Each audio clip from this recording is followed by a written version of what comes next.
everyone, this is Ellis, and today I will be interviewing Ulysses S. Grant. He was born April 27, 1822 at Point Pleasant, Ohio. His father was Jesse Root Grant, and his mother was Hannah Simpson Grant. His father, who lived from January 23, 1794 to June 29, 1873, was a farmer, tanner, and a leather merchant. Instead of following in his father's footsteps as a merchant, he became a well-known major general, the president, and he spoke up for African American rights. Here he is now. Hello, Mr. Grant. It's such an honor to have you here with us today. I personally have a couple of questions I wanted to ask you. Okay, fire away. Okay, so I wanted to know, what was your life back when your father enrolled you into military academy? What did you do? As I recall, I lived an uneventful life as a child. I went to school, did chores, ice skating, fished, and rode horses like all the other young people at the time.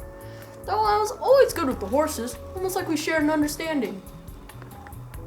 Yes, but if you were, as you described, ordinary, how did you get into military service?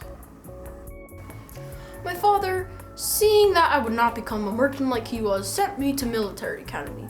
I wasn't exactly an excellent student, so when I graduated on July 1st, 1843, I was really happy. Prior to the Civil War, did you have any commanding experience that helped you rise to the commander of the Union Army in the Civil War?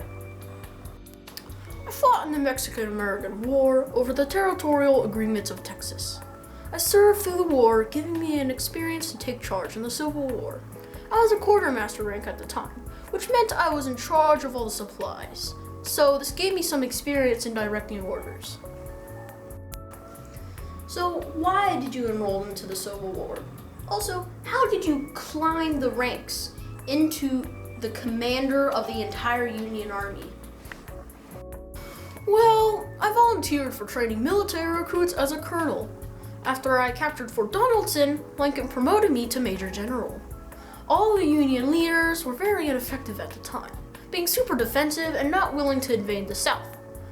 I wasn't the second choice, third choice, or even the fourth choice. But after Lincoln made me the Lieutenant General of the entire Union Army, I got promoted even higher, as the General of the Armed Forces.